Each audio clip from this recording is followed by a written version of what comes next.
So e-cigarettes may be a less dangerous way to use tobacco, but they can get teens and young adults hooked and raise the risk of becoming smokers later in life. Joining us this morning, talking about the dangers of vaping as a gateway to tobacco, clinical professor of pediatrics at the UW, Dr. Don Shifrin, joining us back here this morning. Thanks, Dr. Don. Thanks for having me. Yeah, appreciate you coming in. So what are the health concerns with this vaping stuff? Well, there's a lot of misperceptions, so I guess to coin a phrase, it's time to clear the air. The National Academy of Sciences, an independent group, no government, no industry, just issued a 600-page report appropriately titled Public Health Consequences of Vaping.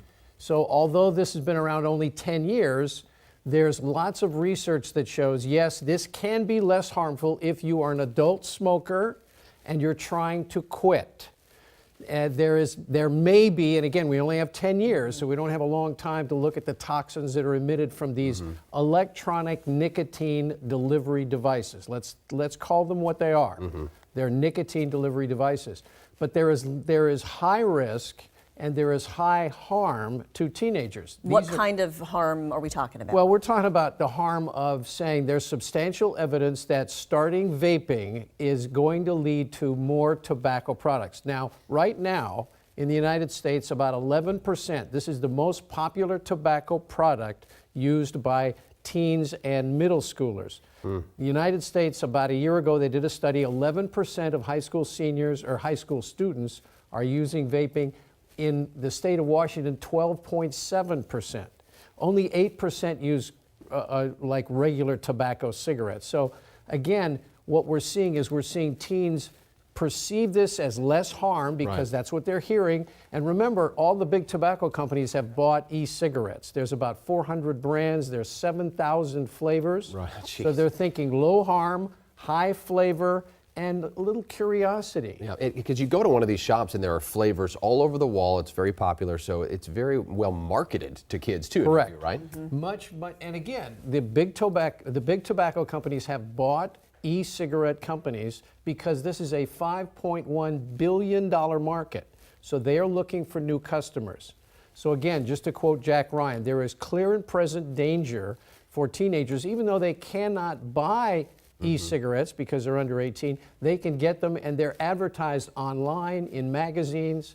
Again, the advertising is significant for these products.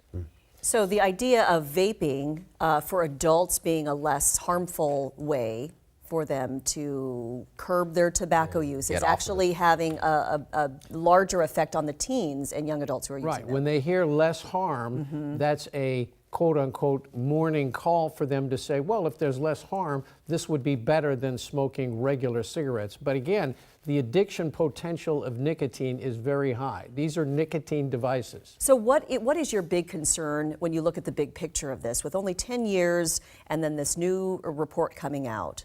Well, the big concern is, again, teenagers continuing to investigate and inculcate into the culture of vaping, which again leads them to more tobacco products. Now again, snus and cigars are fairly uncommon with teenagers, but again, they're looking for the flavor hit.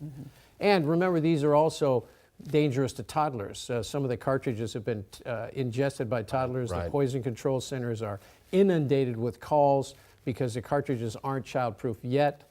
So again, what we're saying by this report is the lure of e-cigarettes, of nicotine delivery devices, is high for kids. And parents, please be cautious. Set a good role model for your kids and talk to them about it. Thank you, Dr. Don.